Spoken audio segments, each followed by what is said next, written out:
My. Hello. Hello. Oh, Okay. hello. All We're right. all here. Okay. You can hear me then, I guess. Hi there. Good thing. Hey, Wanda, how you doing? I'm pretty good today. Oh, wait a minute. Okay, that is Wanda. Okay. All right. It sounded like your voice, and then not quite. Okay. So I got a few things during lunch, and we only got 11 people here right now. But I guess what I'll do is I'm going to start talking about me, okay? And what I was working on. As most of you know, we were talking about this abstraction thing, and I decided, for myself to, kind of start working on some, abstract studies dealing with, something that's current in my life, which is this house, in Valley, Alabama, right? And this is the idea for it. This is not the actual house, but so I've done some sketches of drawings. I've been there multiple times, and just kind of getting the feel for the place, right?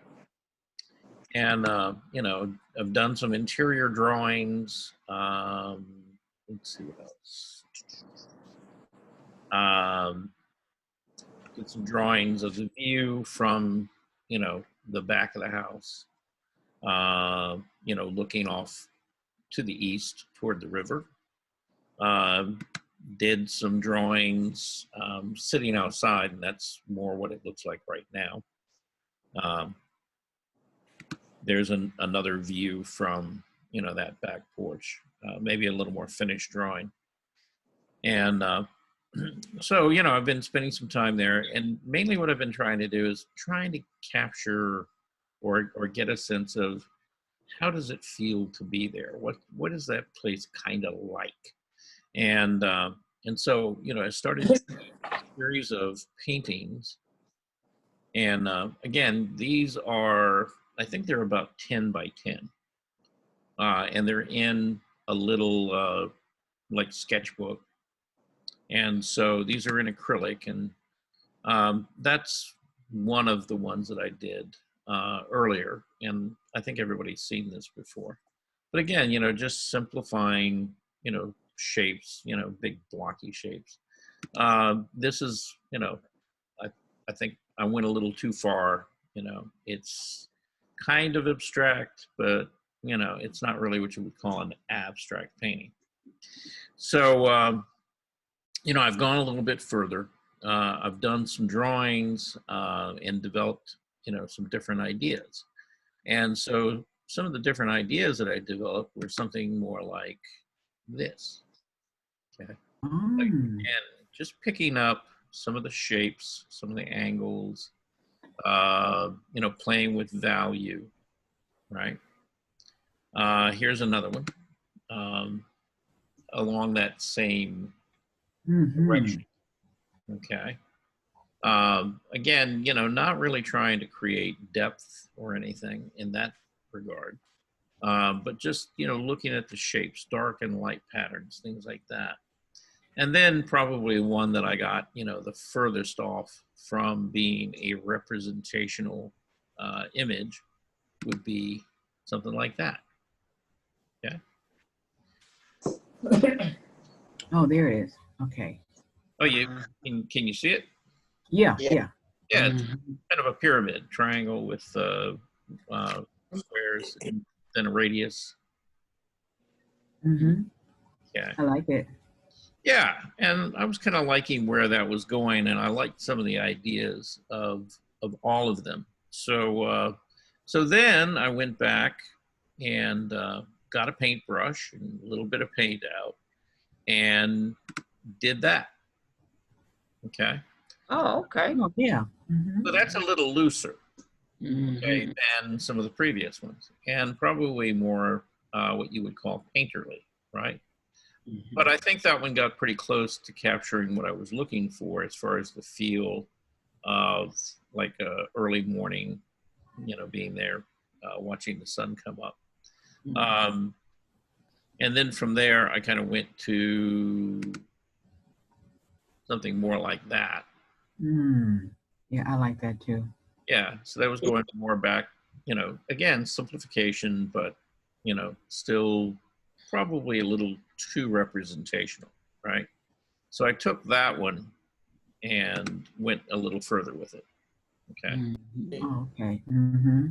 And so that's where I ended at. That I was happier with that. Okay. And then, just because I had time and paint and fun stuff like that, I did that. Mm-hmm. So that's the one that I ended with. That was the last one that I did. So again, playing with color, shape, movement of things, pattern.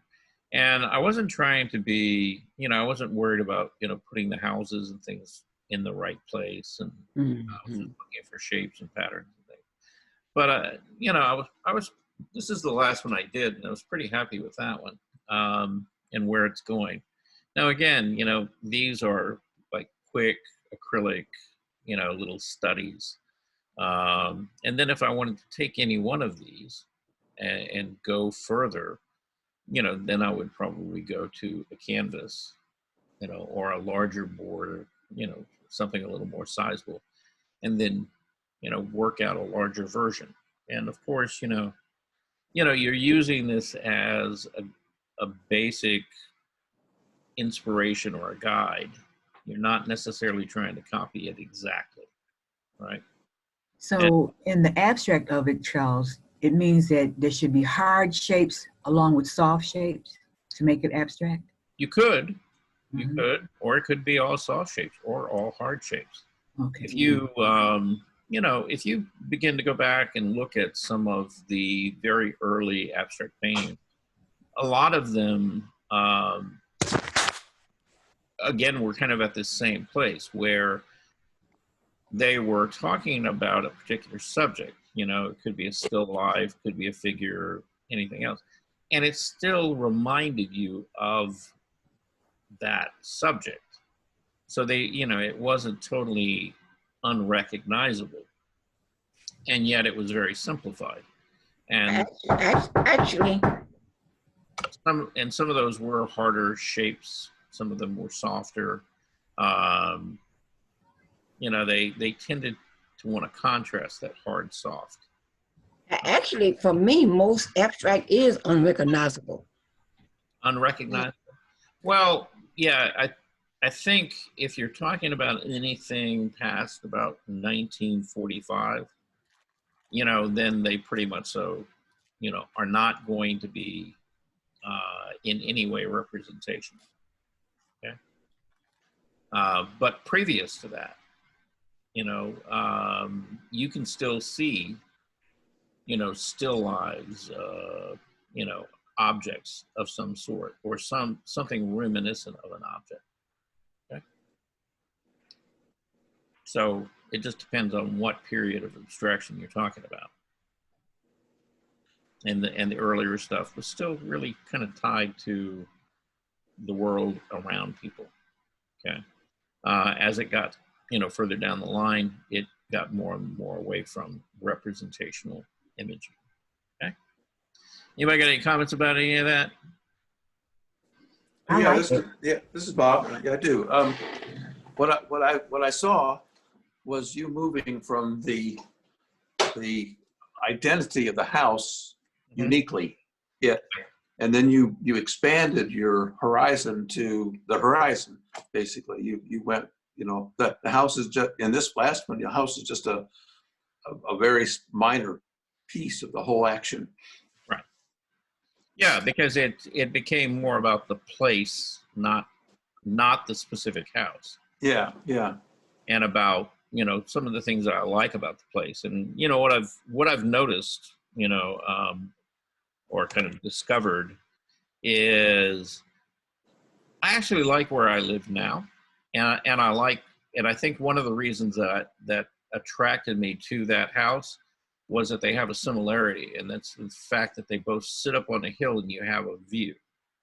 And so you're looking out at something.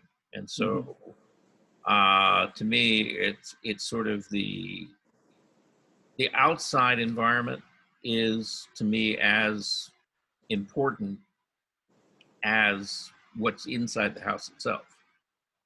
See? Because I tend to spend a lot of time, well, right now, I look outside all day long, because I'm sitting up here in the studio, and, the view that I have is, the ridge and all the trees and things behind me.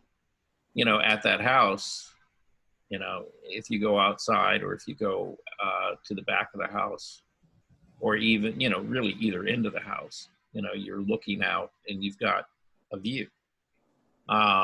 So I'm not just looking at another neighbor's house, or, some trees around me or something like that. There's this element of distance about the place. And I really like that about it. So. And is I that would a say craft the style difference, house you have there? Is that a craft style house? The house that I bought, yes, was an old mill house. Where I'm taking it is I'm making it look more like a Craftsman. So that's what I want to end up with. Yeah. It's a nice looking home. I like it too. Yeah, that's not what it looks like now. What it looks like now is more like that. Okay. That's a pretty accurate drawing of what the house, appears to be right now. Okay. Okay. So I'm. That's in Valley, Alabama? Yeah, Valley is the name of it. Okay. I lived in Alabama for about 5 years. And so I was trying to figure out where that was at in Valley, Alabama. It's almost in Georgia. Oh, okay. Literally. I mean, it's right on the state line. Oh, okay. Do you know where LaGrange is? Yes. Or West Point? Mm-hmm. Okay. Well, it's West Point, Lynette, and Valley might as well all be one town because they've all kind of grown together. There were a series of mill towns. West Point was, technically in Georgia, and, though it's on the west side, most of it is on the west side of the Chattahoochee River. And then Lynette is just south of that. And literally you can't tell when you leave West Point going into Lynette. And then when you're going from Lynette into Valley, the only thing that really divides them is Highway 85. If you're on the north side of Highway 85, you're in Lynette. If you're on the south side, you're in Valley. So it's all kind of like one town at this point. But it's I like the area. And I've spent some time. In fact, I was there this weekend. We were working on the house. Maria and I were there, and the thing I like about it is it's very quiet. It's like sitting here in Smyrna. Today it's kind of a nice rainy day, and all, but it doesn't matter what time of day or night it is here in, where I'm living. There's always a background, of the highway or cars or, the road noise, and it's continuous here. And, I go there, there's none of that. It is like dead quiet. So it's there's a slight difference in the environment, I guess. Anyhow, anybody else got any other comments? Yeah, I was just going to say, of all your examples there, the least representative or the most unrecognizable was the triangle and the circles. Yeah. That that in the drawing. That I would not get the impression of that house. Yeah. And again, it wasn't really, at that point, I was moving away from the house, and really the house is kind of represented by the kind of triangle and the square or rectilinear shapes. And, again, I wasn't trying to paint a house. but that radiant kind of, or gradation, was more about, sunrise or the time of day. I may go back and still play with that one a little bit more and see, what I can do with it. Just because it's kind of an interesting idea. And you can do some fun things with it. And if I do that, I I'll. see your vision. I Pardon? see your vision. I can see it. I can see your vision Mm-hmm. with the sun and the windows and the roof. Yeah. Yeah. But again, we'll see how that goes. I don't know if there's enough time in the day for me to do all that stuff. So it's kind of like, but out of all of them, out of all of the painted versions, the thing that I got to, I think that was the closest to what I kind of was wanting to create is really kind of the last one, So it'd either be this one or that one, I like the prior one better. Yeah. But it kind of got that time of day and just the feel for the place and the distance, the view. So From that direction, what way are you looking at? Are you looking west or east? east, yeah. You're the sunrise then. Mm-hmm.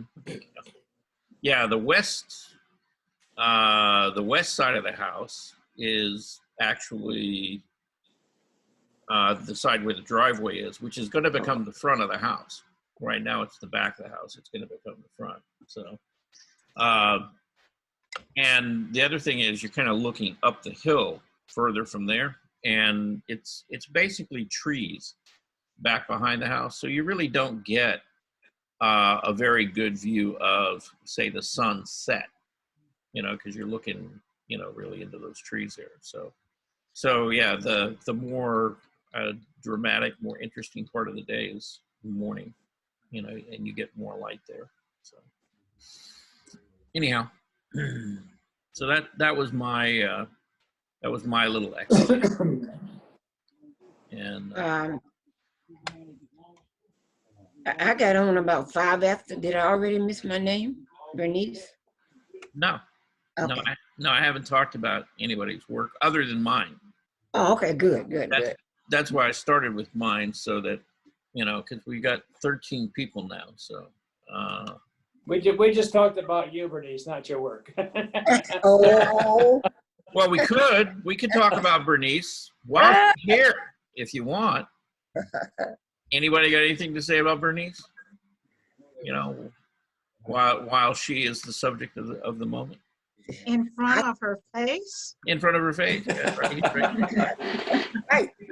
Talk about me behind my back. Yeah, I mean, look, I don't want to hear it. I'm not interested. if you're going to talk about somebody, you might as well talk about somebody while they're there. No, I'm not interested. You're not interested in hearing. Okay. All right. Okay. So now let's start working about, or I can't even talk. Late afternoon. Let's start talking about everybody's work. Okay. And oddly enough, the person that we're going to start talking about first is Bernice. All right. She's got one of those early letters, in the whole scheme of things. So you sent this to me, Bernice. What's going on here? Tell me about what you're doing there. What happened with this was, I think this was about the second thing that I drew for you, Mm-hmm. painted for you, and at the time, that it was a challenge, Mr. Copeland, and when everyone sent in that picture, they had birds flying around, they had changed the color and everything, and I was like, mine is just a copy of what he sent me, and I was like ashamed to send mine in. So what I learned from that actually is just send it to Charles and he'll help you. Okay. Because Well, I never actually sent this one in. Mm-hmm. Right. Yeah, I think this is the first time we've seen it. And it looks like you probably haven't finished it totally. It looks like No, you're. I feel like I was at that time. I felt like I was so far behind everybody else. I Mhm. said, I'm not going to even submit mine. Now I just do the second challenge. Okay. But Well. like I say, I've learned since then that my co-students, Mhm. that they are all helpful, and so I don't have to hesitate with Mhm. wherever I am to send my stuff in. Yeah. Well, and that's kind of the whole point of the class is that, having, 15 or 16 people looking at what you're doing. Mhm. I may see one thing, but Eloise or Lady or John or somebody else may see something else, Okay. that maybe, I hadn't caught. And so, you get a lot of feedback, from Right. sharing things. That's what I learned on that picture, really. Okay. So now, is this part of the current challenge that we have, which was to pick something and then, Yes. Hmm. okay, so the challenge was actually to pick something and then, look at it and tell me what would you do different, to this now to make it more interesting than yours, and how would you treat it differently, I guess. I would finish it. Well, that would be a good start. I'm all about, finishing things. So, Mm, rather than being hesitant, I would go ahead and finish the picture. okay. All right. Now, are you going to go back and finish this picture? Well, I hadn't planned to, but I can. Okay. Well, I mean, you could. I'm not telling you you have to or anything like that. Mhm. But okay, so let's think about this a minute. Okay, so you have the dancer. You got a lot of foreshortening there because you're up above her looking down. Mhm. And then you've got more or less the floor or whatever that she's dancing on. Mhm. Now you've got a lot of movement, in and around her, kind of repeating like the shape of the dress, those curved lines as you put the paint down. And that's nice, because it adds, a little bit of movement and some motion and stuff to it. So I guess my question is, it almost to me looks like she's dancing on ice or, on water or, something like that. Um, were you kind of going in that direction? Is that what you wanted or? No, I was just putting her feet down, and I was just showing that how ballet always seemed to be moving around. Mm-hmm. Yeah. Yeah. I mean, that's where that's kind of working, those brushstrokes moving around her indicate or suggest that there's movement there. It's not, totally still. So I would keep those. I wouldn't get rid of, any of that if I went further with this.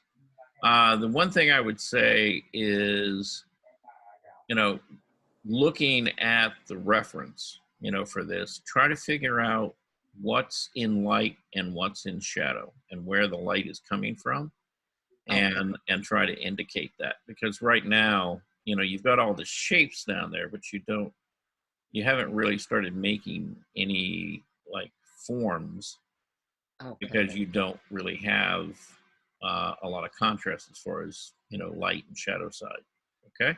Okay. And I should put her on a floor also. Well, I mean, I think what you've got there is fine. You Oh, know, I was just kind of wondering what you were thinking that was. It could be a stage. I mean, even as it is, it could be a stage or a set or something that she's dancing on. To me, because of the color, it just kind of reminded me of, maybe it's water or ice. It looked oh something yeah, like I that. guess it is kind of bluish. Yeah, and there's Bluish nothing white. wrong with that. I mean, that's fine. Okay. All right. Anybody else got anything to say? Any ideas? Any comments? I like that it looks like it's like she's on ice or on water. Gives Yeah, it I a do. Yeah, I do too. You know, I mean, I think it's actually, if she could push that and go further, you know, I think that'd be great. You mean the ice pot? Yeah. Hmm. Okay, I'll try. Yeah. Well, because you know she's wearing this white dress, and I'm thinking that they were like feathers or whatever on her wrist, and it kind of almost looks like wintry and kind of cold. So you could play with that, take it Right. further. Okay. Anybody else? The only other thing, I wanted to make it look like she was on something, just faint horizontal line, not changing the colors or the motion, but just horizontal line by the lower part of the dress or something that would indicate she was on something else. Oh, okay. That's a thought I had. You mean like putting in a horizon line? Correct, right. Hmm. Okay. I think she's talking about a floor, to tell you the truth. Are you talking about Yeah. a floor? Well, yeah, he's saying if you put a horizontal line, Mm-hmm. you know, like here, right? Where? Like maybe you're like right in the middle. Okay. And I'm not suggesting that you do that. I'm just saying if you put a line there, then Where? that would kind of indicate that Where? you're like We don't see your pointer. Where's your Yeah. pointer at? okay, so like let's say that we put a line like right across here. Okay.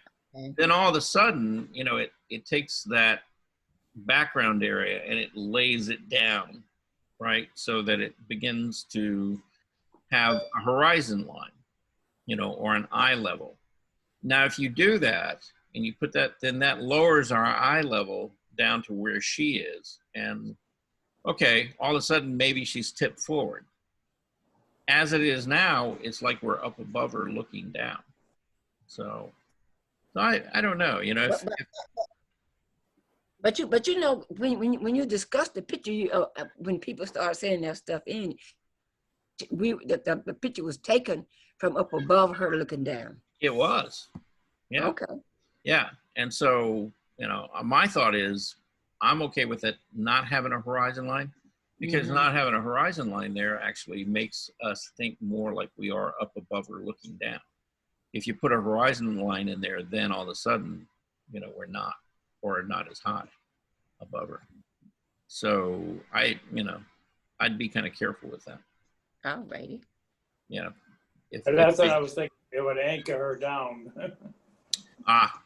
Well, actually, if I want, you know, if we wanted to ground her or get her anchored in some way, probably the best way to do it is down here by her foot. You know, just darkening the value, like right along, you know, to show that her foot is sitting on top of that surface and really connected. The way it is right now, you know, you've got the two colors coming together and you just kind of need like a darker, like a little outline or something right on the bottom of her foot right there. And that would kind of connect her to the floor, what she's standing on. And that's really, you could put a cast shadow in there, depending on which way the light was coming from. And again, that would kind of reinforce the idea that, you know, she's making contact with the ground.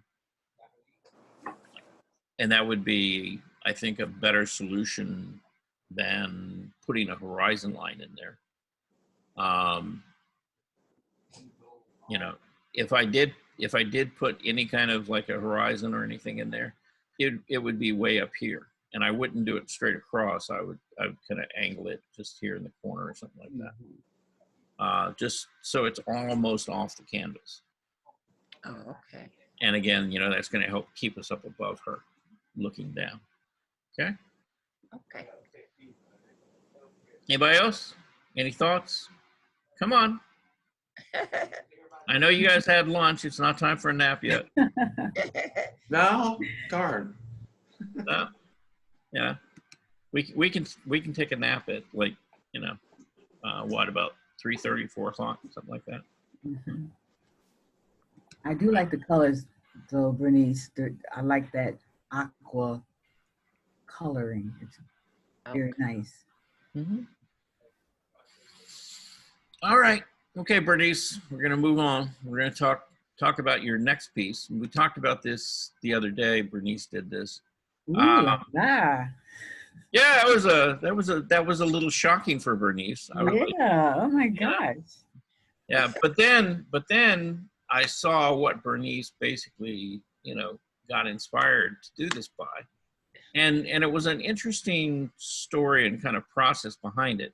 So there was a piece of artwork that she basically, you know, um, took this from, and a lot of the composition is from that piece of artwork. The difference is that, she actually made it about somebody who she actually knows, and Made her it, thick. yeah, and so she made the figure look a little more like this lady's figure, as well as she turned the head and she actually did kind of a rendition of, her features, on this woman. And she pulled it off really pretty nicely. I mean, in looking at the photograph of the woman and all, and you look at the face and things, you would go, okay, yeah, we know who that is. Um, I like this piece a lot. It's a lot of fun. It's, very simplified, almost abstract, kind of graphic. Um, and Bernice, you said that the outline, the dark outline on the figure is actually purple, right? It's actually purple. Yeah. Okay. Oh. But it's very dark. Yeah, to Yeah. me, it reads, as black, against, yeah, Now, now you know what I don't like about my drawings. I want my lines to be. Well, I know when I do them, the strokes I do, but when I'm trying to do like a hip or something, my lines are jagged rather than smooth circles. You know what I mean? right. Yeah, that's what I don't like about mine when I try to do lines. They are not smooth. They're jagged lines. Okay. So to get that, that means that you've got to be really intentional about the shape you're making. And Mhm. rather than kind of inching along, let me blow that up a little bit. Okay. Because, in looking at that and looking at how the brush strokes went down, it looks like you made a lot of little brush strokes rather than just made a clean shape. Be first, and then I try to follow my drawing. Uh-huh. Mhm. Yeah. But as you do that, it's like once the brush goes down, you got to keep it moving. Because anytime you stop, right, it's going to make a break in the line, or when you come back in and, it's going to make these uneven areas like that. If you just started here and you made one continuous brush stroke, all the way through there, then it would have looked smoother and your eye would have kept moving. Oh, okay. But when you stop and start the brush again, it's going to look, Raggedy. well, yeah, choppy or whatever.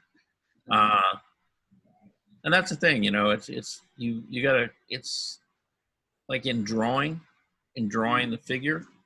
Mhm. One of the reasons we do a lot of gesture drawings and things like that is it forces you to simplify those shapes and not, and gives you more confidence so you can just make that sort of smooth, continuous line. And that takes practice, because, a lot of people, they'll inch along and you can tell, when you're looking at a drawing or a painting, that the artist has gone back in and they've kind of moved the line and then, picked up and then went a little bit further and then a little bit further. And it begins to look, furry, Mhm. when you do that. It's, Cause see my pink and blue lines, I just painted them on at one stroke. right. And the same, and you got to do the same with the, with the outline of the figure. Mhm. And here's a thought, Bernice. Okay. And this goes for everybody. One of the things, that I say a lot in drawing is that the very first time that you put that line down, it's probably going to be as accurate as the 100th time that you put it down. Oh, okay. Yeah. And, it's Barbara Bradley, who was my drawing instructor at the Academy of Art. She was also the head of the illustration department. You know, she had a term for that. It was called drawing with authority. Drawing with what? Authority. Okay. Mhm.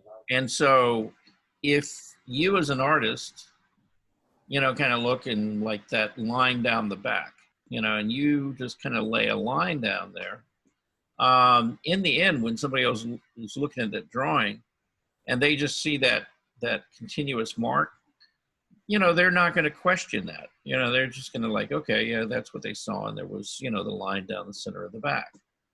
If you make, you know, a lot of like little lines, all that basically says is you're not really sure about where that was, see? And so you went back and you restated it, you know, multiple times because you were not sure. And so, you know, it's probably the better choice is, you know, make an observation. Okay, I think it's here, you know, just put it down and move on, you know.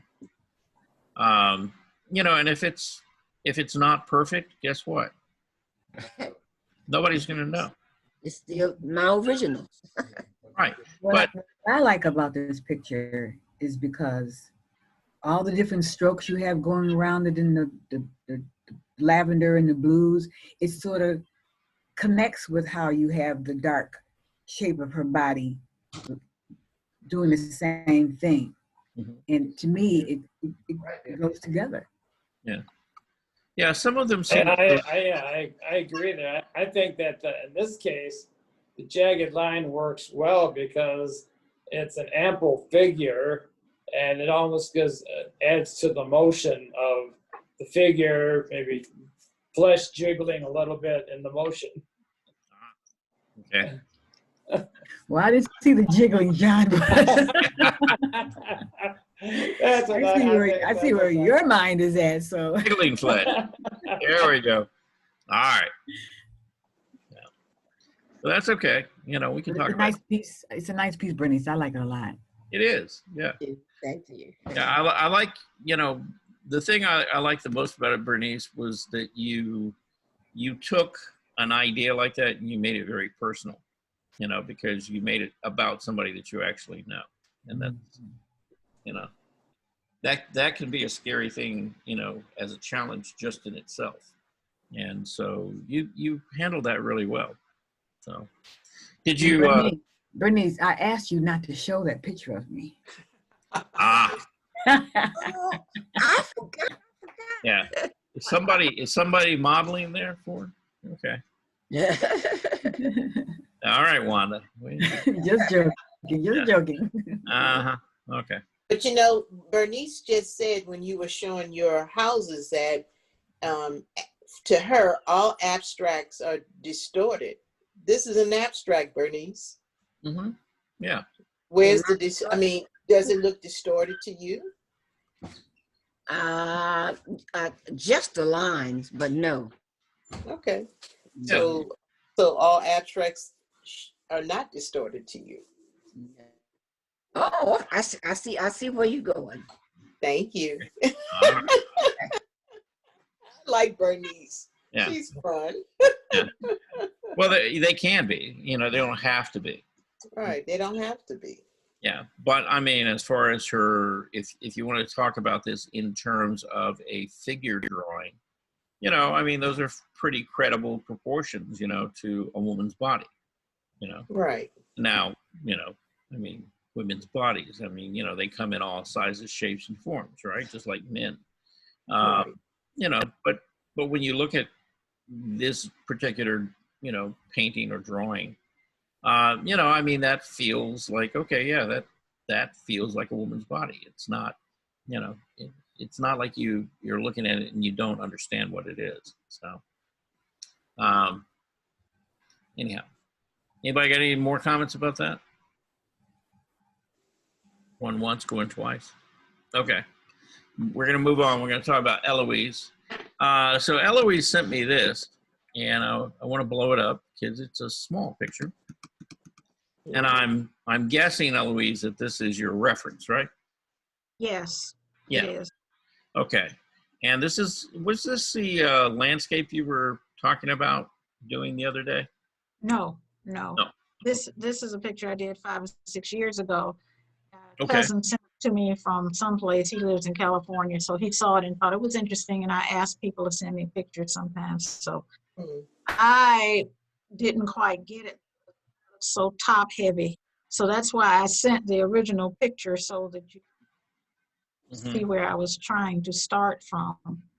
Okay. So that's the reference. This is the actual painting that you did. Oh. Yes. But it looks so top heavy, like it's gonna fall over into the water.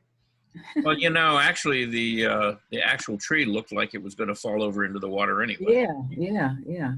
So I think you got that. Mm. Absolutely. And that doesn't bother me. Because it does. It kind of grows out over the water. That's the only thing Maybe- yeah. I was thinking maybe I should have put more greenery, more of the foliage to the left side so that it would look like it was more balanced, and maybe that would correct that.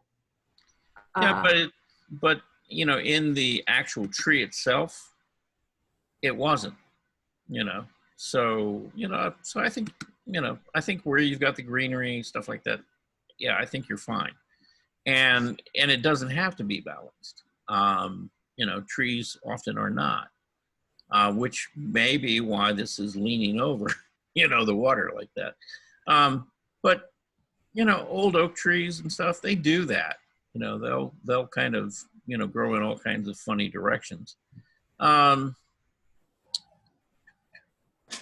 Now, would you say that you were finished with this, or are you in kind of process with it, or? I thought I was finished.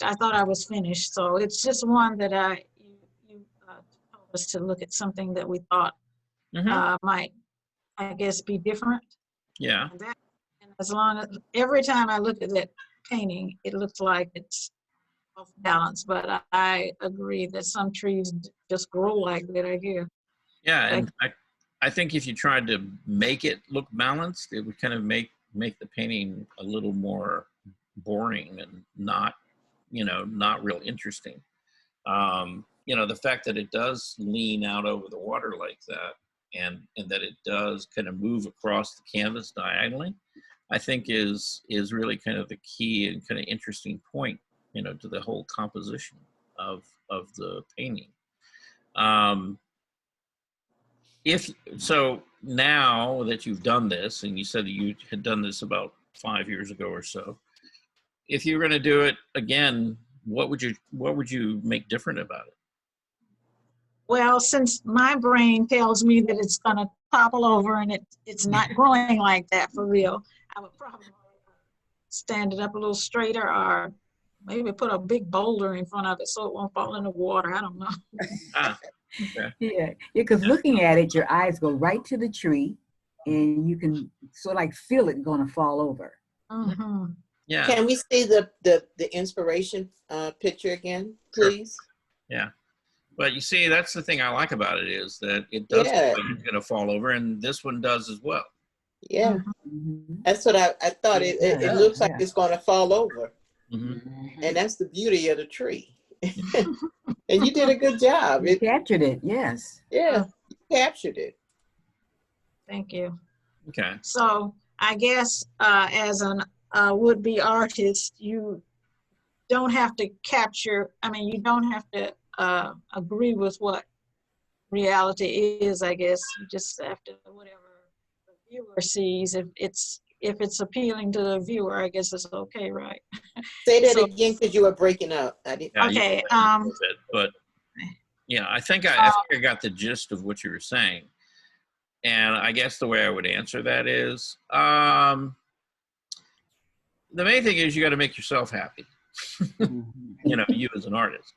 And yeah, if people see the same thing you do, that's great. If they don't, that's okay too. Because everybody's going to see a little something different, and they're going to see it a little differently because they've had different experiences than you. Now,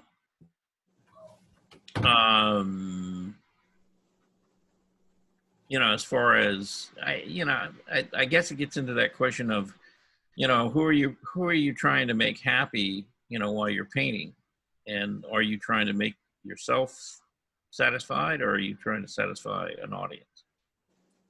I guess we should satisfy an audience if you're trying to sell it, right? Well, you would hope to, you would hope to, and hopefully, well, okay, how do I want to say that? I guess the thing I can tell you about that is, if you do things consistently and you do them, and you're aware of it and you're intentional about it, there's an audience out there for just about everything. Mm-hmm. Charles, may I say something? Absolutely. In my neighborhood, right down the street, there is a tree that is bent over. And at our meeting, they wanted to know why couldn't we cut that tree down, and who owns the tree and who owns the land. Come to find out, that is one of the trees that the Native Americans put there and purposely bent it toward the river, so that people would know that that's where the river was. And they did that all over Georgia, and they're historic trees. So now, if they decide that they want to cut this tree down because it's hanging completely over the road, except for the very base of it, and they think it's dangerous, but it was intended for it to be that way, with the whole tree going toward the river, so the Native Americans would know where the river was, because there was a lot of woods out here. And at that point, this would be very valuable. And I understand through Wikipedia, there is a lot of this all over Georgia, so people would know where the water is. Wow, So, so it's a historic tree, and if we decide that we want it down and they're successful, I insist that I will lobby that we get a marker and put on that corner where the tree was. Interesting. Very interesting. The big tree. Yeah. Well, when the Native Americans bent that tree over to show everybody where the water was, Yeah. they weren't ready for a bunch of silly white people to come and put a road under it. So. Right. Charles? Yeah. Okay. Getting back to the painting here, do you think that it looks almost like a berm of the land just to the right of the base of the trunk of the tree? If that were softened a little lesser value, it would anchor the tree a little bit more? You're saying over here on the left? No, the other opposite side, that real bright, that real bright curve. Right here. Right, Okay. yeah, right there, yeah. Yeah. No, not necessarily. I mean, when you really look at it, you've got a hillside there, and I guess the edge, you could soften the edge around there because she's got like a real sharp edge. So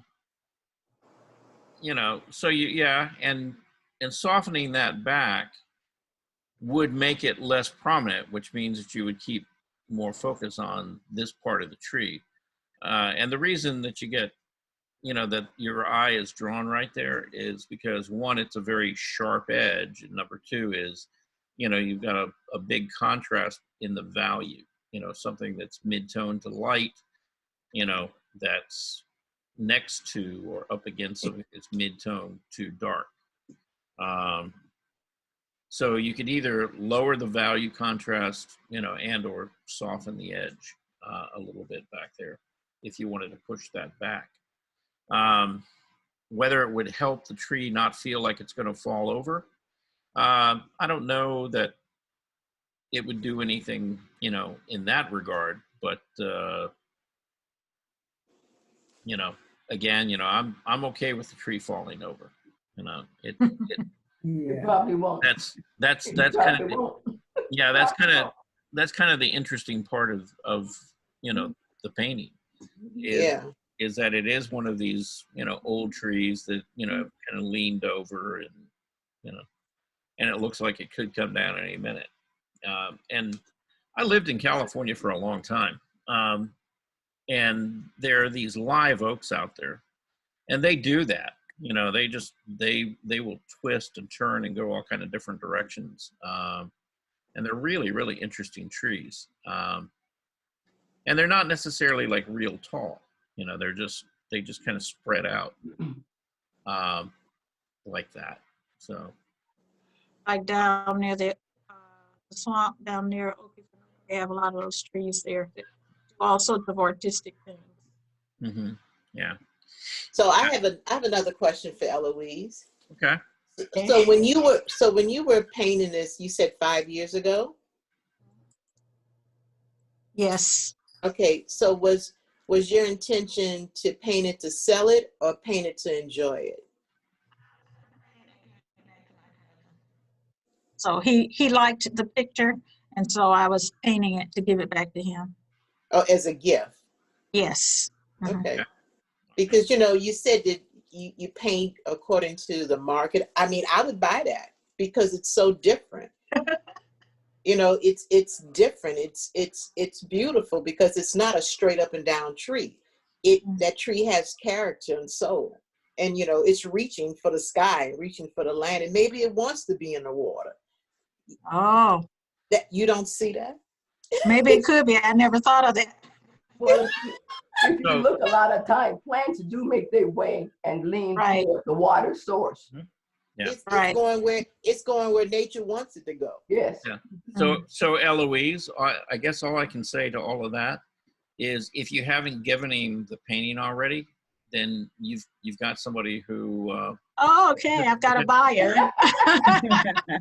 and if you have given the painting to him already, then guess what? It may be time to paint another. Right. Yeah. I actually did give it to him, but he couldn't take it on the plane. So Oh, okay. Oh, when he comes back, he'll want it, I guess. All right. yeah. But thank you. Okay. So, all right. So I guess the question is, all right, we're still kind of on that thing of what would you do differently, knowing what you know now? Well, I think I just leave it like it is. You can leave it like it is. Okay. I suppose I just, it just has always bothered me when I have seen it that it's not balanced, but Mhm. I understand that some trees are just aren't. Heck, some people are not balanced. It's true. Okay. Balance is the beauty of the tree. Yeah. It's So really- so if we're going to start talking about people, we basically have to throw in there that just about nobody is really balanced. So Yeah. So unbalanced people is normal, right? that's pretty run of the mill, everyday, normal people. Yeah. Yeah. That's true. So I got a couple comments for you. You know, and I guess, you know, in looking at the two things, I guess what I would kind of suggest to you, if you wanted to make this a better painting, okay, you could do a couple of things. You know, I think better than you did 5 years ago, and one is control your color better. If you look at this, and you really want this tree to come forward, I would almost sort of reverse, you know, the colors in these areas. And, you know, you've got some real strong darks in there. And then you've got a contrast between warm and cool in this area. And I probably would have, you know, overall, you know, kept more contrast in the foliage on the tree. And then I would have kind of simplified that and graded down. And you've done that over here to the side, really pushing this back in the distance. But this gets really intense. And it also has a lot of contrast between these lighter areas and the strong darks. Again, I would have pulled those values together a little bit closer.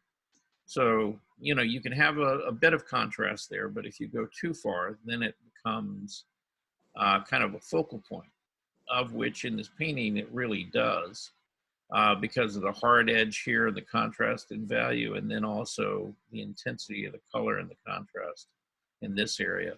Your eye kind of goes past the tree, really back to this tree line right now. So again, you know, I would have played with those colors and kind of played this down a little bit so that this could really move forward and kind of sing, you know, for you, because that's really what the painting is really about this tree. You know, it's not really about this line of trees back here. And I think John had a good suggestion of maybe softening the edge here. Again, that's one more type of contrast, and so you soften it and you're going to help it move back. And if you're going to have hard edges in the painting where you want them, and you do, you know, you've got them placed, you know, in these limbs and things, because to me, my eye wants to go like right here, you know, and the reason it wants to go there more than anywhere else is because you have more contrast, you know, in value between light and dark, also hard edges, softer shapes, you know, but then for some reason I keep wanting to go right back over here in this space between the tree, you know, and that tree line. So I would do something to kind of calm that down, you know, and then let really this be sort of the hero or your focal point. Okay. I think I may repaint it. I don't, the colors didn't seem to come out as bright as I thought they were. But anyway, on the picture, I mean, on my painting, they're actually kind of dulled out. But I understand what you're talking about. There still needs to be that muted parts and And then the more intense part. right, Yeah. right. And, you know, to go along with that idea, you know, if we're going to make this more intense, the color down here in the water and the reeds, again, you could get more color in there and more contrast in value overall. Because if you look at the actual reference, you know, that's pretty, you know, it's blue, you know, it's a pretty strong blue. And the contrast between this area and the other areas around it, you know, are fairly strong. Again, that would help move that forward, you know, making something closer to you. The same thing with, you know, getting in some of these reeds and things like that. You know, they would help you pull that area of the painting forward and closer to you. So, but it's like use those 5 types of contrast, you know, value, you know, edges, intensity, the change in color families, the hue, right? And also the temperature, warmer and cooler temperature. And if you have more contrast in here, you know, this lower part of the painting, then that's all going to move forward and it's going to push that tree back into the middle ground, you know, and make it feel like it's coming towards you up here. Okay. Thank you. So, is Jean here? I see Jacqueline. Let's see, Naomi. I don't think she's here. Yeah. Okay. And we've already discussed that one anyway. Yeah, briefly we did. Yeah. Okay. All right, John. John sent me a drawing. Let me blow that up. All right, John, tell us what's going on here. Well, you inspired me when you did your water-soluble graphite portrait. Mm-hmm. So I ordered some pencils, and that's on a gray tone paper. Uh-huh. So this is my first experiment with playing with it. Mm-hmm. Some I did dry, some I did wet. Not much on the figure drawing, but so the figure I actually did trace the outline of the shape, the form, and then worked with the pencil. And then I don't have a white charcoal or graphite, so I use a little bit of the white watercolor pencil. Okay. So that's what I got there. Some of the water-soluble graphite and the watercolor pencil. in my first attempt using all of it. Okay. Well, and how did you like using the water soluble pencils?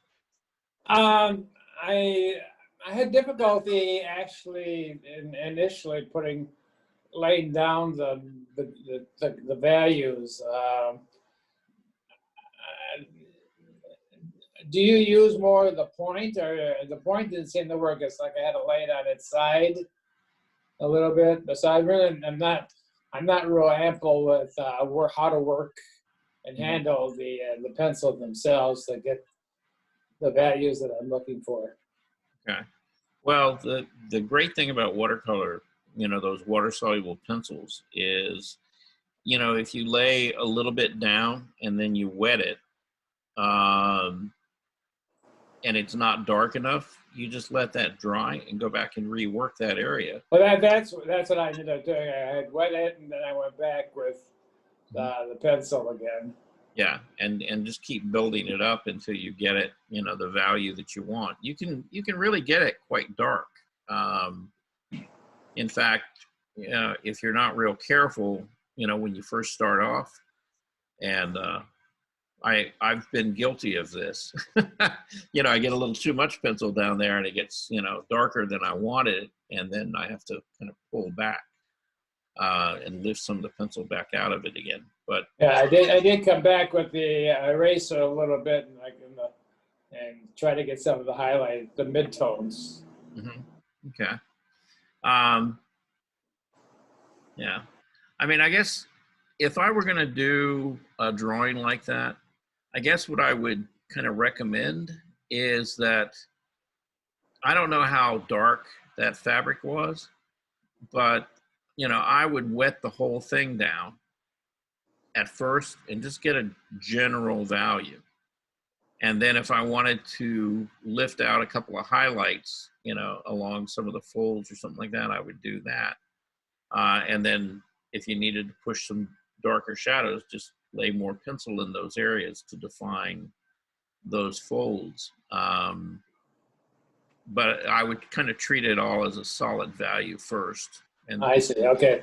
And then kind of go, and pull back some areas and then build up other areas, to really begin to get it to feel like it moves around the form, things like that.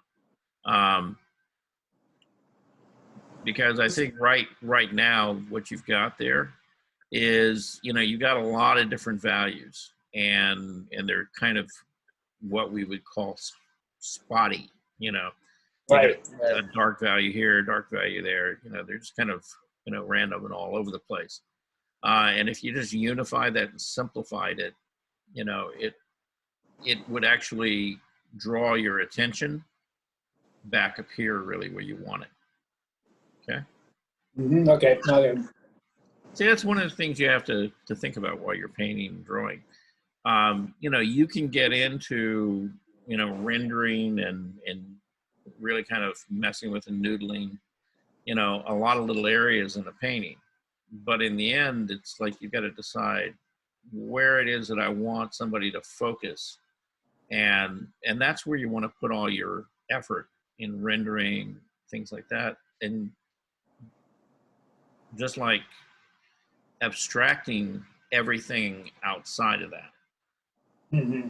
So that it's a suggestion that it's there, but you haven't given them so much that it's going to distract them from looking at the area that you want. Okay? Okay. Does that I make have a question. Yeah. I was playing with the water solubles, and I found it extraordinarily difficult to erase anything from it. I mean, it just doesn't come off once I put it on. Do you have a special eraser or something that you use, or? It's just one of those kneadable type.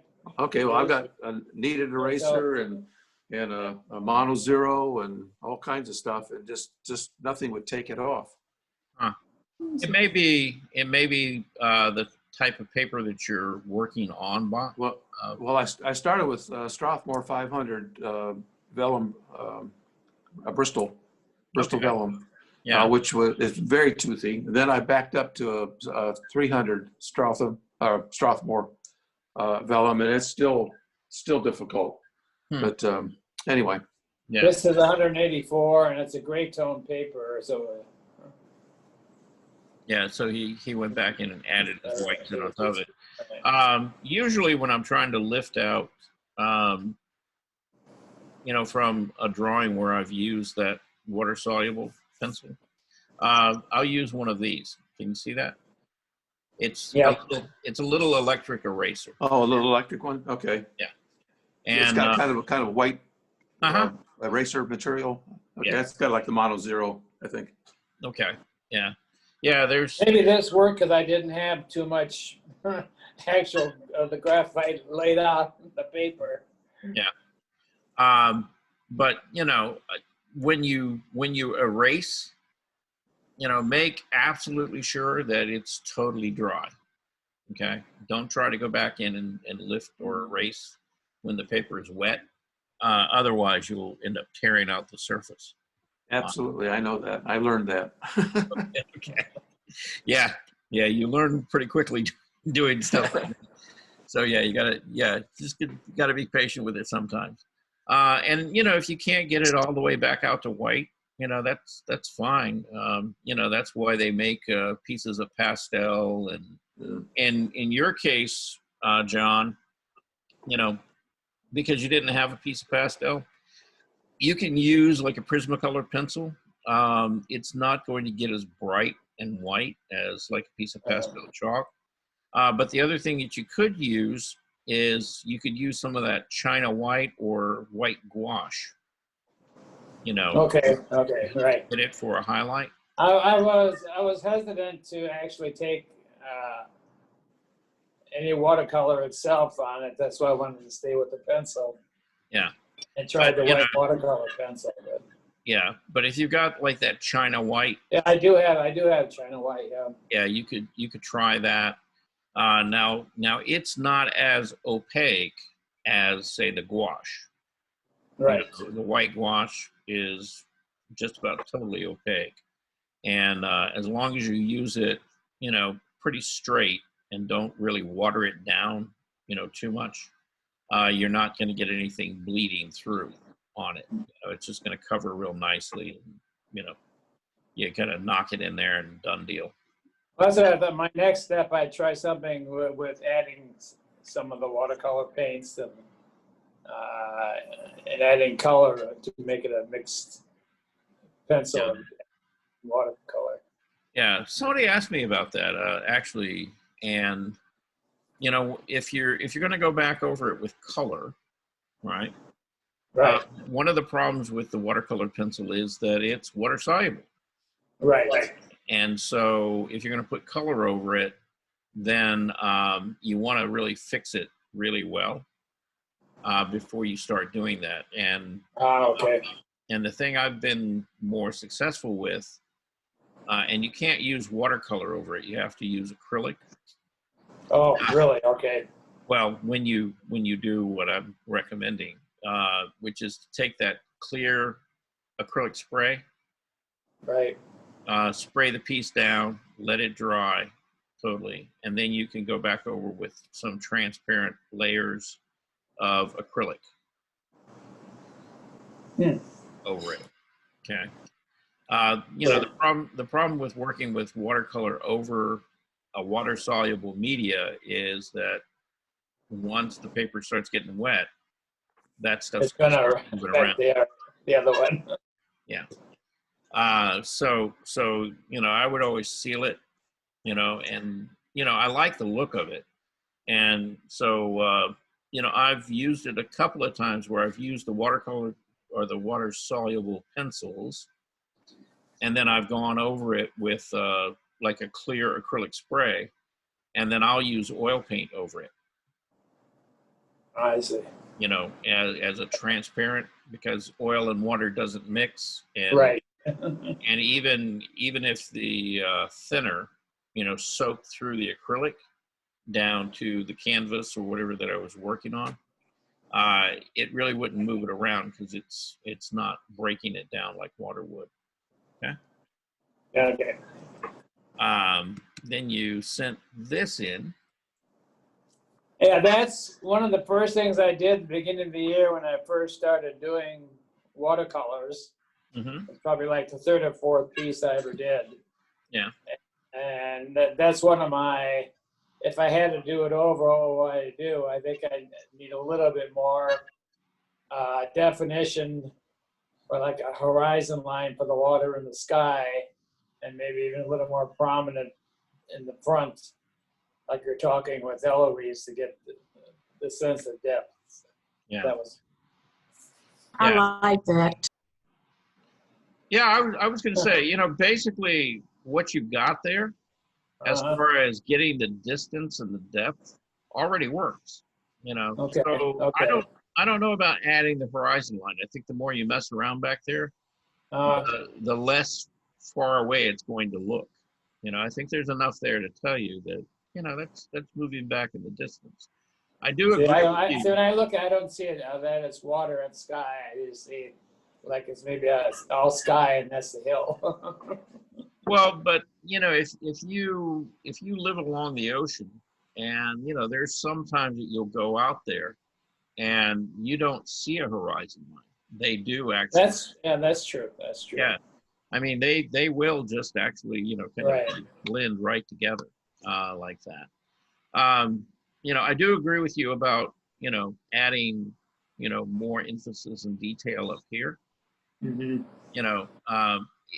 I mean, the trunk and the grass down here on the bottom, all of this pulls forward really nicely. I'd like to see you go further, with the shape of the tree trunks and things There. like that. Okay. Yeah. So if you were going to redo something like that, that's what I would do, is I would just kind of develop that area up here. But the rest of it, from here back, overall, I think works really nicely. I Oh, okay. Okay. wouldn't change it too much on that one. Anybody else got anything else to say about this one? Yeah, I think I'd put, maybe figure out where your light source is, because it's kind of all over right now. And if you did that, then you could give the tree a little more definition of from light and dark. You'd have a reason for doing that. Right. Yeah, you could pick a direction for it, and that would make the trunk feel like it's got more volume to it. And the same thing is true with the grass, in here. I mean, you've got some indication of some light on there, but I think you could push it further. Okay. Then you got this winter scene. That's a recent one this week. I was trying to do a little bit more abstract, Okay. or representational, not totally. So that's my attempt. That's on the gray paper again. The first time I painted on the gray tone, Okay. and I wanted to try sort of a night look. So that's what I was trying to achieve, but I don't know if I did. Okay. I guess what I would say, if this were going to be, at night, I'm seeing these kind of warmer colors, the yellow inside where Yeah. the windows would be. Right. And my thought is this: if this is really night, then the snow on the trees and things like that, they're not going to be white. They're going to be, a darker value. Okay. And the lightest thing to really get the effect of it being night, or, in the dark, would be that the brightest thing on that canvas would be the lights of these windows. Okay. And then everything would have to be a little bit, at least a little bit darker Right. in value. Okay. So, anybody else got any thoughts about that? Is it snowing in this Right. town? Correct. Yep, it's a wintry day. For sure. Yeah. Thought it was evening and the moon was shining, reflecting on the building and the tree. Yeah, it could be something like that. To me, it kind of reminds me of a day like today, where it's really overcast. And I didn't really get night. I kind of got like it was just kind of a cold, kind of Okay. gray winter Because day. of the green, because the green is, you can see the green so well. You Mhm. don't usually see much green at night. Now, It looks like a scene from Buffalo. We have this snow over everything, and the trees, and the wind blowing. It depicts it. But the lights are on in the house. Mhm. Yeah. It's just a painting from life picture, painting. Well, like Is it Charles was the saying, if actual you wanted scene? a nighttime scene, the yellow glow of the lights should have been a little brighter or well, darker. yeah, or it would have had to have been the Yeah. brightest. Yeah. But anyway, John, Claudia asked, was this painted from life somewhere? No, there was I had a photograph, but I just sort of got the idea of the tree in the house, and then I just sort of went with it. So it was not life. It was originally a picture. Mm-hmm. Mhm. Mhm. Okay. Anybody else got any questions? Anything to say? We move on. All right, June. I know you've been waiting. I've been watching you. She's been chomping at the bit. All right, get to me. Get to me. Get to me. Okay, so here we are. So June, tell us about this. I just, this is from my mind. Yeah. I did a sketch. Yes, you right? did. I did a sketch, then I transfer a little bit of change, transfer to this is a rice paper. Right. Okay. Yeah. And this is watercolor, right? I'm not sure. This is special, the Chinese pigment. Chinese what? Pigment. Pigment. Okay. Yeah. Okay. The Chinese tradition, the painting pigment. Yeah. Well, I would say that's probably watercolor. Yeah, a little bit different. I'm not sure what is different. Yeah. Okay. Is Yeah. it? I guess it looks a little bit opaque in some places, but yeah. So here's the drawing you did. Okay. Ah, I like that. Yeah.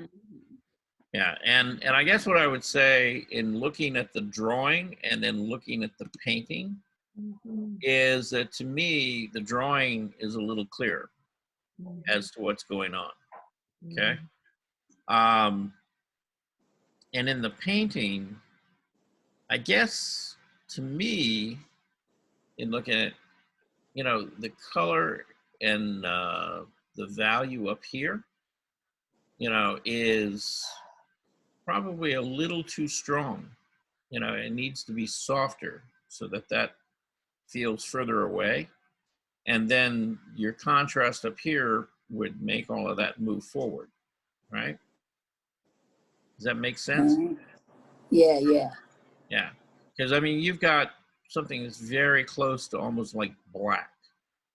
And if that were far away, there's no way that the value would have been as dark as something, that's close to you like this. Okay. Okay. So that's one thing that might help is just soften that back. Now I'm not talking about the tree up here. I'm just talking is this part Yes. of the tree, or is this, I'm reading that as some mountains or something far away. Yeah. This is a tree. Oh, this is Suppose part of it's the a tree. tree? Oh, No, okay. this is the mountain. Yeah. Oh, okay. You're right. Yeah. All right. Well, that's kind of what I thought it was.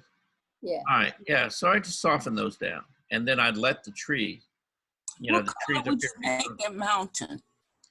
Pardon? What color would you make the mountains? It could be the same color, but the value has to change. Value is how light or how dark something is, right? And right now, if you look at, like these areas right here, these are almost black, okay, or just a very strong, very dark value. And if something is like far away from you, normally the value isn't that dark. Okay, the further Yeah. the further away things get, in distance, the closer the value ranges are. And right now she's got a very light area against a very dark area, so that creates a lot of contrast and value. So let's say that she had this light area right here, and that this right here was no darker than, say, probably like this blue, right? It would have been a lot softer, and it would have felt further away. Can we see the etching again? Can you see what? The etching, The drawing? drawing, yeah. Yeah. Okay. Yeah, this is her drawing. Oh, okay, okay. Mhm. Yeah, I like So are those mountains at far away? Yeah, supposed to far away. Those are Yeah. mountains, okay. Yeah, she seems to have the land mass coming in here like this, and it jutting out into the water. And then there seem to be some clouds and things between, the land and these mountains out here. And the water, Yeah, yeah. water between. But yeah, I don't know that you could even see the Right. water. You can't see it, but it's down there, Basically, yeah. you kind of just lose it, into the fog or the mist or whatever. But let's go back to that. But again, she kind of overworked the value in here. And if she would have just kept it softer, it would have felt further away. Make Okay. sense? What is that on the bridge? Is that a person? You can ask, is that a person? I don't know. Yes. Somebody holding on for their dear life? This is a Somebody person. holding on for their dear life? No bridge, just like this. Just a slide. She can go that way. Go to the, Like a zip tie? yes. Oh, okay. All That's right. the fun part. Yeah, I kind of read it. I kind of read it as a bridge, but okay. So it's people. Yeah, Yeah. I change it. I draw it as a bridge. This is not a bridge. Oh, okay. Good. Cool. All right. So we had a change in concept, huh? Oh, Yeah. that is- Yeah, because I didn't see that in the drawing. It was like, Yeah. No, yeah, this is different. I changed my mind. you changed. And June, that's just not allowed in artistic prerogative that you can change your mind, right? Yeah, I'm just teasing. No, you can change it any way you want to. Okay. Yeah. Yeah. No, hey, look, this is your universe. You can do with it what you want. Yeah. Right. We can just throw the law of physics right out the window. It doesn't make any sense. Yeah. There you go. All right. So then you have these, and I like these a lot. Now, were these done with a ballpoint pen or something like that? Yeah. Okay. Something like that. Because I have flower on my table. I just the live flower. Yeah. I just joined a couple. Yeah. I mean, you did a nice job, and this one overlapping. Let's see, where's my cursor at? Yeah. This one overlapping this other shape here, really kind of begins to give it some dimension and depth because it pushes this one forward and that one back behind it. So the drawing's working really, really well. Yeah, I like where that's going. And then we have your painting. This I use the Chinese pressure. Yeah. Yeah. Okay. Pretty. I like Yeah, that. it's rice paper too.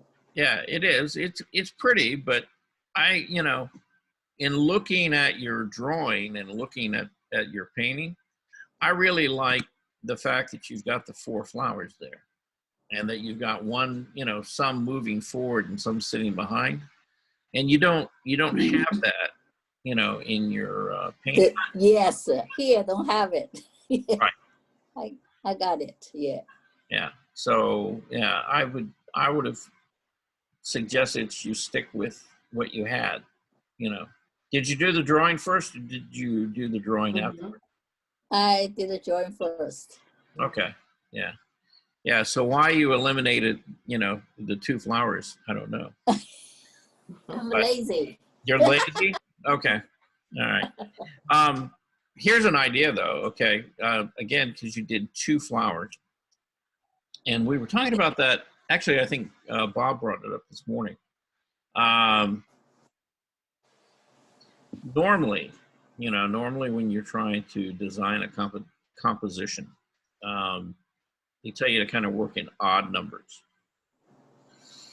Oh, okay. 1, Yes. 3, 5, 3 or 7, 5. 9, Yeah. right? And it's hard to mess up a composition, working with those odd numbers. Mhm. What happens when you're working with even numbers is you tend to make things very static and kind of boring, because you put 1 here, you put 1 there.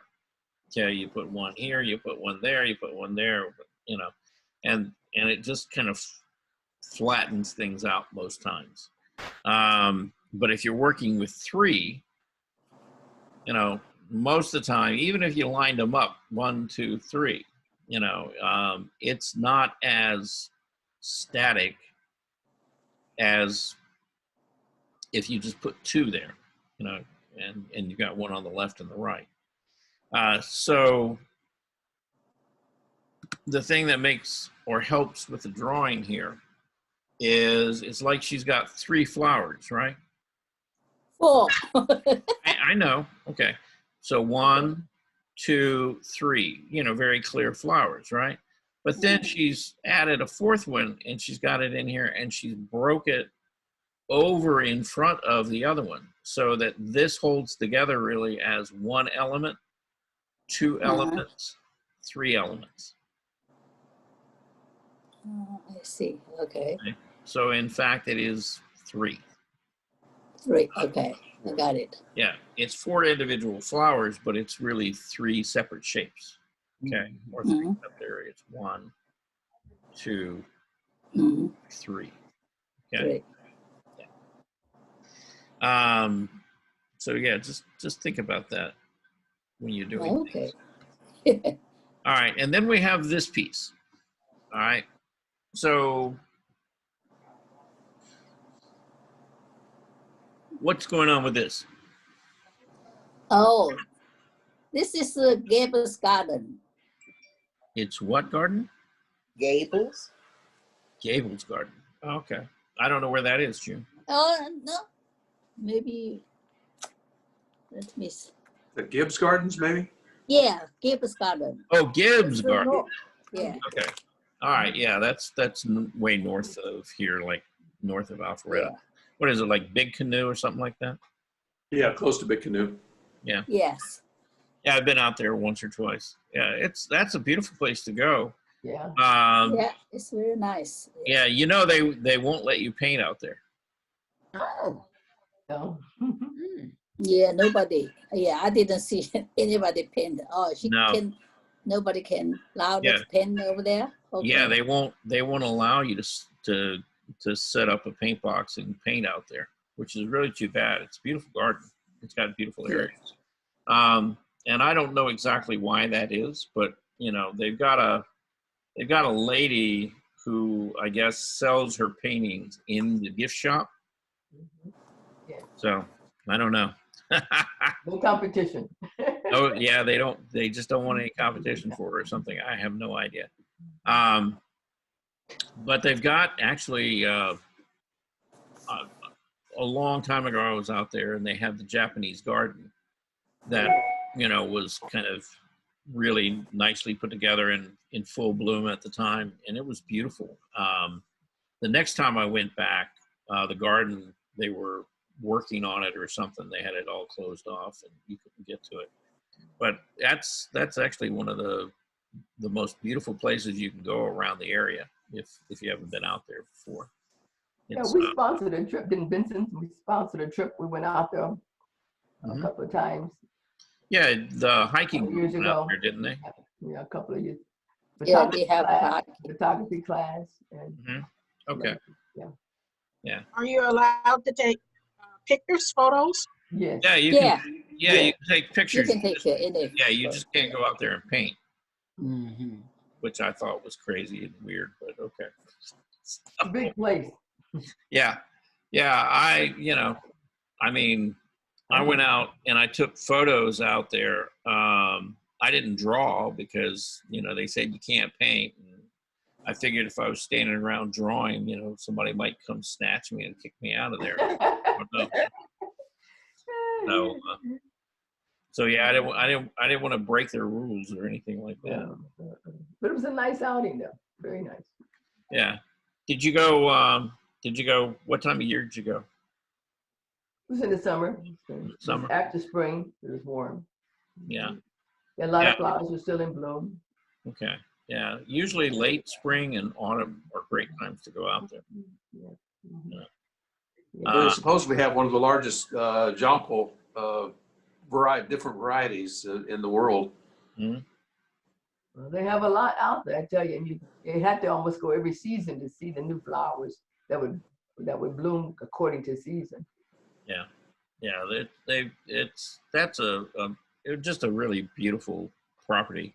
And it's a pretty big place, you know. It is. Yeah. And what's the name of this place again, please? Gibbs Garden. Gibbs Garden. Okay, thank you. They have a landscaping business also. So Yeah. they have the whole. But yeah, it's that would be a great place to go. Take your camera, you know. Take a small sketch pad, you know, maybe hide over there on a corner, you know. But Yeah. for sure, take your camera. Yeah, so that nobody sees you, you know, drawing. So I don't know. Let's see. Let's talk about this person right here. All right, lady. Okay. We're gonna talk about you. Here you All go. right.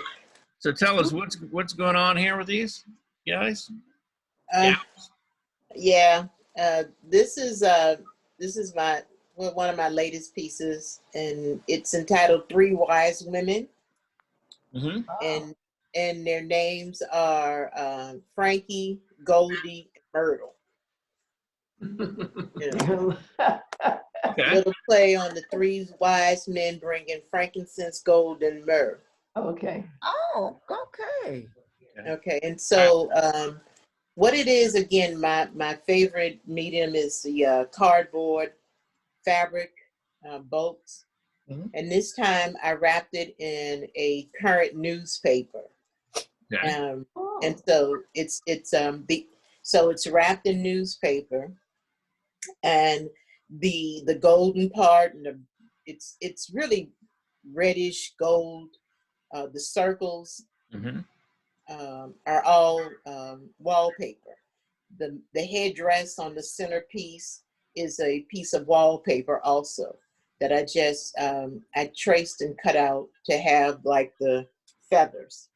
Okay. And the representation is that these three wise women can see the turmoil that the world is in right now, but the circles represent hope and faith and the vaccine and all the patience and goodness that we need in the world. So that's what that is about.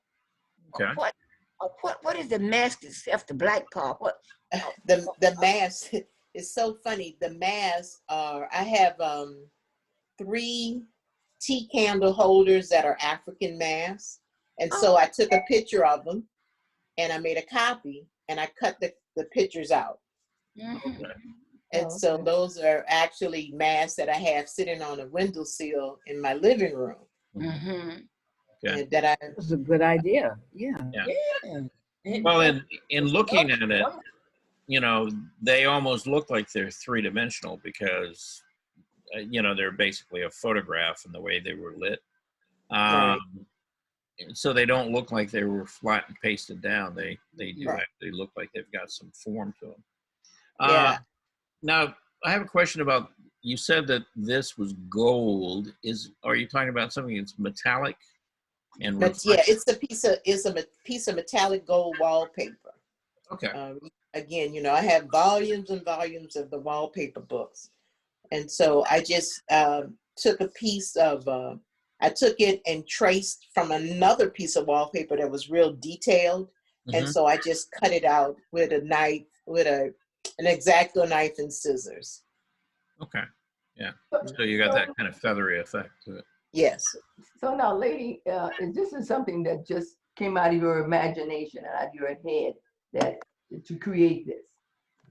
Well, yes, yeah, yeah, it did. I was thinking about the three wise men, you know, and why not three wise ladies? You know, Right. and so Charles, can you Yeah, enlarge yeah. that and show each mask individually? Yeah. Yeah, it gets a little pixelated because it was kind of Yeah. a small image, but you Right, kind of yeah, get it the is. idea.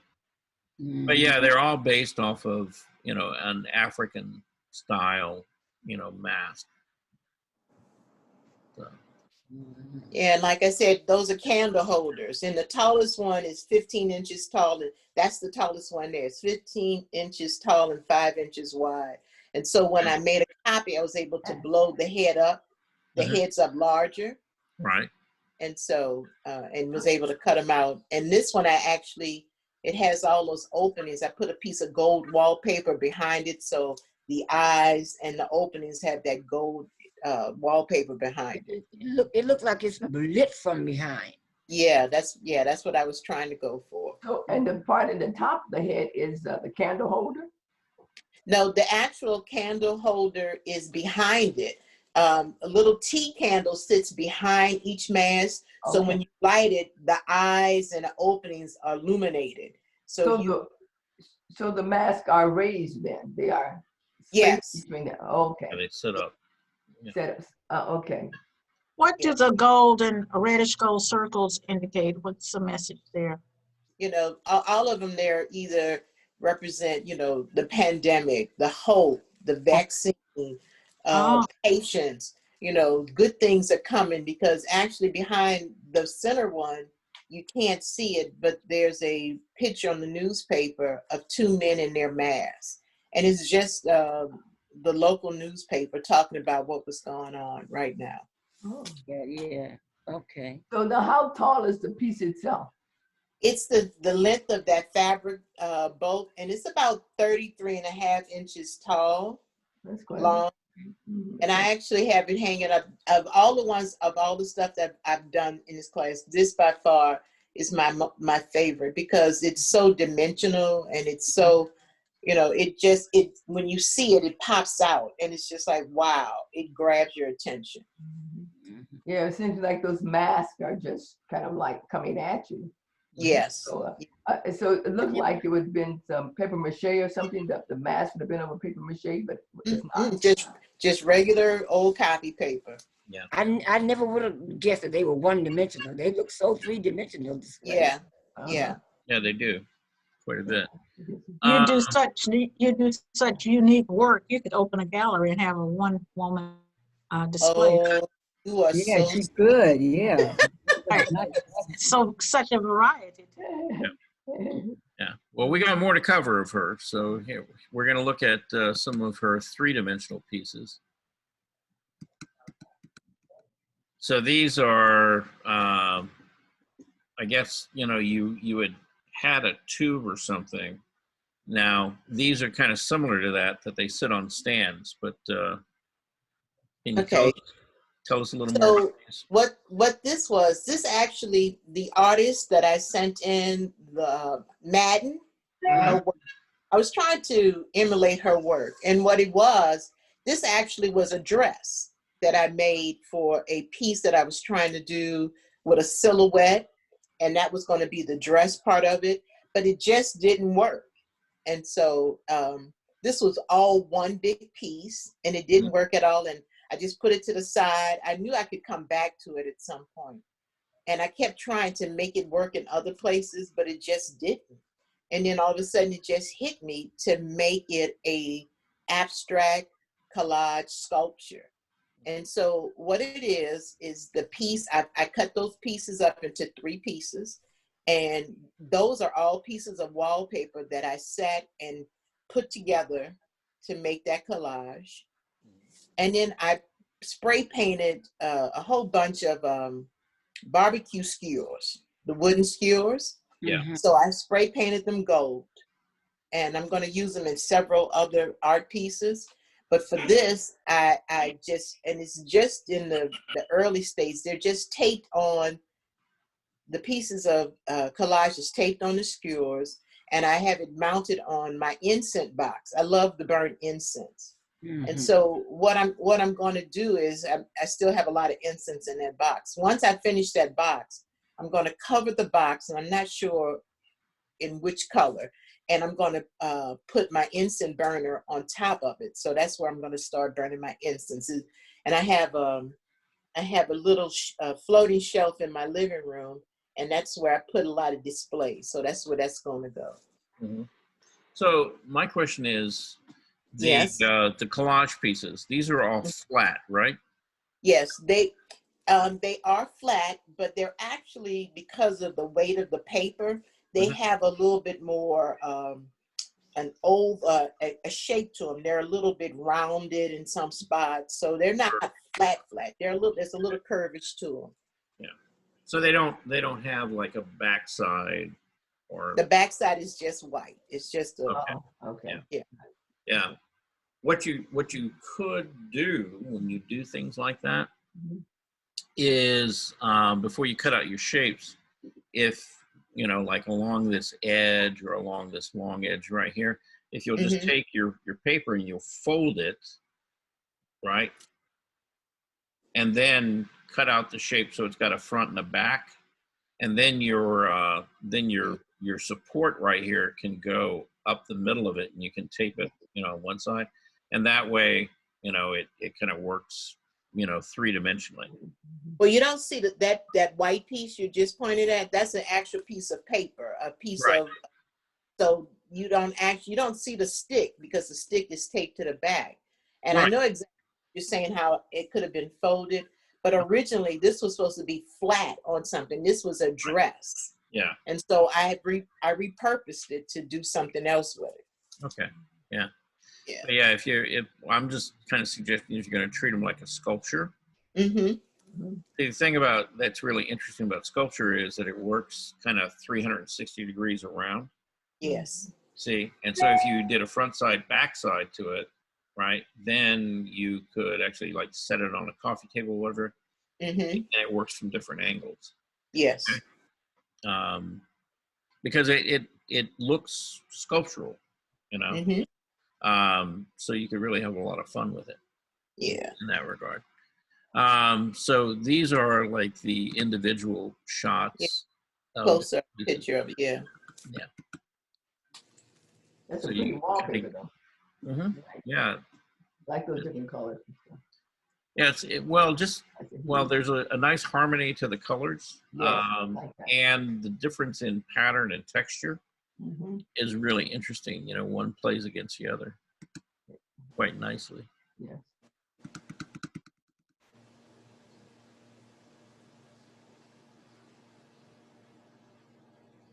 All right. And then, of course, we have this piece. Yeah, my male nude with a cap. Right. Yeah. Yep. She did a nude male. And so, she's got the hand, she's got the oysters. There was something cryptic about the message in this that, we What is the message? What is the message? What Like I is the said, if message? I have to lady? tell you, you're not old enough to know. I mean, All right. Well, I know what the oysters in the hand, but He's got the whole world in his hand. right. The hand represents not just the hand, but the body. Yeah. The thumb and the small finger looks like an arm to me. If you Well, look at it. I thought he was advertising aphrodisiacs. Well, yeah, that's the best thing about abstract, what you want to see in it. And so again, his thumb and the small finger can represent his arms. The oysters can represent the internal workings of his body. How hard and soft of the body is, or it can represent his genitalia, whichever way you see it. Look at the expression on his Well, face. it's Look at the a expression on his conversation face, piece. though. Yeah, this The grimace, like, oh, let go. that's actually that gentleman's hand. Again, like I said, I got it out of a magazine called Guns and Gardens, and it's a Southern magazine about food, Life in the South.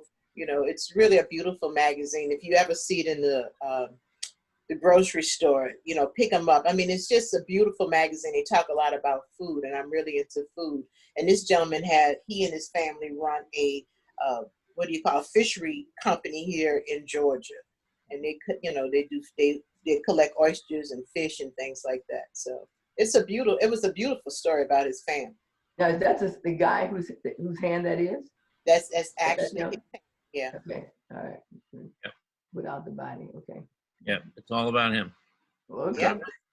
All right, interesting. Very, Okay. very. And then we have Naomi, and Naomi did this elephant. I had shown her a Russian artist who had done an elephant, and so this was kind of her play on that. Naomi, are you around? Yes, can you hear me? We can hear you, dear. Yes. All right. So, and this is done in watercolor, right? Watercolor. Okay. All right. So that was kind of the story behind that one. I want to know more about this one. Oh, no, that's just this, those nudes. Just the colorful nude abstracting. Yeah. Yeah, I like this one though. It kind of reminds me, it's kind of like the guy who did the elephant. You're using sort of these random colors. You're not trying to make it look really particularly like flesh tones or things. No. But the thing that I find really kind of interesting and kind of strong about this is the drawing, the outline. That you've done with a brush, and it's nice brushwork and kind of very fluid feeling. And you've got a nice sense of dimension, to the figure. So I think you did pretty good with that one. Then you did another one right there. Okay. And that's a little more monochromatic, but it doesn't seem to be as strong, as the one before it. And then she's got a portrait. The hat that's too big. Yes. Hat. Yeah, we were talking about the fact that when you're trying to put a hat on somebody's head, let me see, where's that cursor? There it is. You've got to kind of follow the line of the head. See? Right. So, you kind of come up, and the edge of the hat should be kind of like maybe right. Yeah. Okay. And she's grown it a little off to the side. She's wearing her mother's hat. Well, in that hat would be so big on her head that it would be down to her nose. So, The mother has a big head. Yep. So what were you saying, Charles? How should the hat be?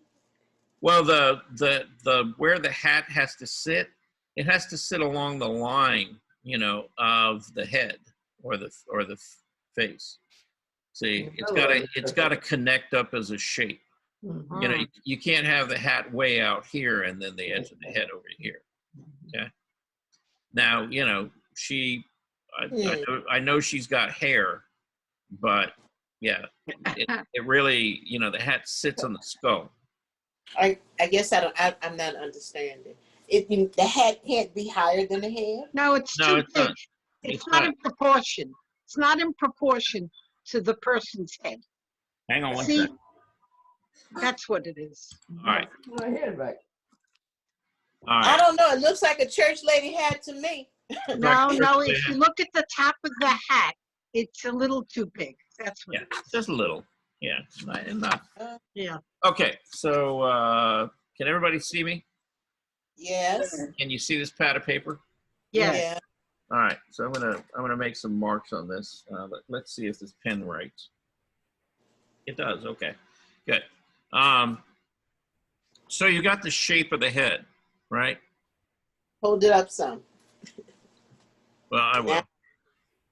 I got to be able to see to draw too, though. Okay. So let's say that's the shape of her face. Eyes, the nose, the mouth, right? So the hat has got to sit, on her head. So the shape of the hat, the top of the hat, could do something like this. But you see, it's got to connect. We can't see it. You want to do a close-up? Okay. Do a close-up so we can see. I can't see me, so Yeah, Can't see it. you can't see it? I can, No. yeah, I can see. You can go a Yeah. little higher, raise it a little higher. Like Yeah, that? That's great. Yeah. Okay. So the top of the hat, being up here, I can't see what I'm doing, I'm sorry. But, the top of the hat has got to kind of connect with the head, right? And then, if you're going to see the brim, in this case, you see the kind of the underside. Here it feels like I'm looking down at her. But, so the brim of the hat,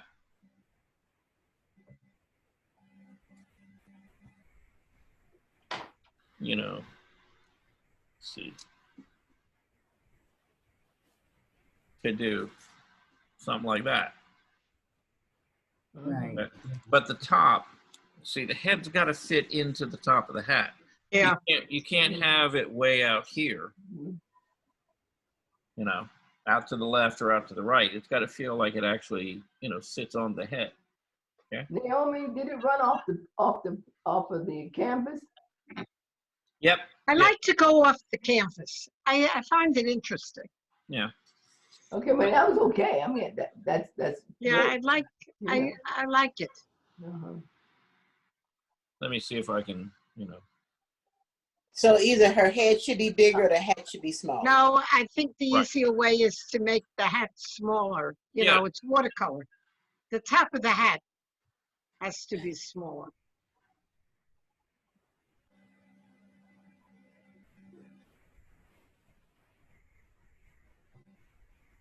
I'm going to try to redo this at the angle that, Naomi drew her at. But I'm actually going to look at what I'm doing.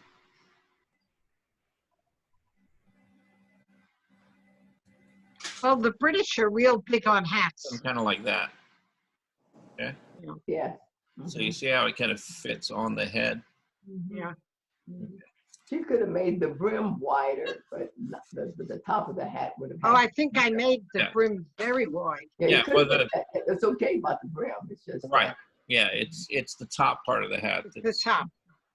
a little too big for, sitting on her head. So, Well, the English people are very big in Britain with the hats. oh yeah. Oh, I love it. Yeah, ladies around Atlanta are big on hats too. I Yeah, we like got it. I plenty think of it's beautiful. Yeah, particularly if anybody ever go out to an event called the steeplechase. yes, Yeah, yes. yeah, that's like women can't go out there without having a hat, Yes. and they've got to have like, these big crazy hats to go out there. It's like Kentucky Derby Day. Yeah, I'll show you mine if I can yeah. find it. It's a show. It Yeah. really is a show. So Yeah. anyway, all right. Is Olga here? Olga, are you around? Oh, hard to tell who's here sometimes. Unfortunately, I don't get a list of names. Okay. All right. Olga did a couple pieces that, she's been doing these more graphic, sort of stylized paintings lately, and I like where she's going with it. They all seem to be about music and dancing, stuff like that. Mm-hmm. They're really kind of fun. So, I've got to leave. you gotta go? Got it. All right. Sorry.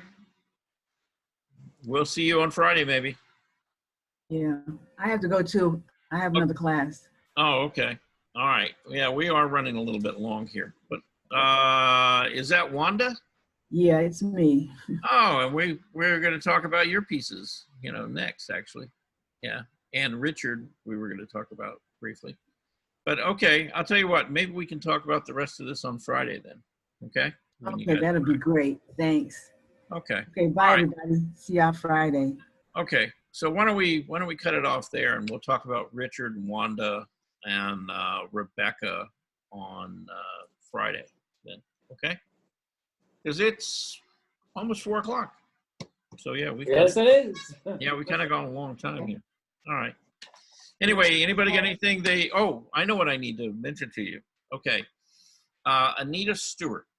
Okay. Anita Stewart, also known as the Brush Lady, has a bunch of acrylic paint and some brushes and things. And she wanted to know whether anybody in the group here needed paint brushes and paint and stuff like that. If you do, send me an email and let me know. And, we'd have to meet her somewhere, and we'd try to pick a location that's kind of convenient to everybody, that's probably under an awning or something in case it rains. She'd be out there for about an hour, and you can come by, take a look, see some of the stuff that she's got if you need brushes and things. And you don't feel like going into an art store, it would be a good opportunity. And the thing about Anita is that all the art supplies that she has, basically she picks it up from the factory. They're like what they call seconds. So they've got slight flaws to the handles or something, but they're perfectly good usable brushes. And she's got all kind of stuff. But she's got, like she said, she's got some acrylic paint as well. And so I was going to try to get together with her maybe this weekend, because she's got some Egberts that I'm going to buy from her. Egberts are these paint brushes with these really, really long shafts of hair on them that I like to paint with. But is anybody interested right offhand? Yeah, I'd be. Okay. What area is she in? Well, depending on who wants to come. What part of town are you in, Jacqueline? Marietta. Oh, okay. So you're on the north end. And then June, where are you? You're in Sandy Springs? You're muted, June. I can't hear you. I'm near the Vincent Center. Okay, Sandy so you're in Springs. Sandy Springs? Yes. Okay. Anybody else? Okay. No. I need a brush. You need brushes. Okay. Well, she's got tons Yes. of brushes. And Jacqueline, what part of Marietta are you in? Downtown Marietta, Okay. by the courthouse. Yeah. Are you mobile? Do you travel well, or are Yeah. you? Okay. You're pretty mobile. Living in Marietta, you'd have to be kind of. Okay. So maybe, let's see. We can't really meet at the Benson Center over the weekend because they'll have the gates locked. I'm trying to think of a place, maybe over in Sandy Springs or somewhere between there. Let me think about that, and I'll send each of you an email. And Jacqueline, you asked me the other day if I've been getting some work from you, and I sent in about 5 pieces. yeah. Five. Do me a favor. Give me your phone number, please. Okay. 615-267-8297. 8297. All right, let me read that back. 615 Mhm. 267 8297. Yeah. Okay. All right, and then One piece, I sent in an elephant on a piece of tile. I painted it on tile. okay. And then I sent in a mixed media, a lady, African lady, Uh-huh. of clay and glass. All right, give me your email too, if you don't mind. SUSEJ, that's Jesus spelled backwards, Okay. KCALB.979@gmail.com.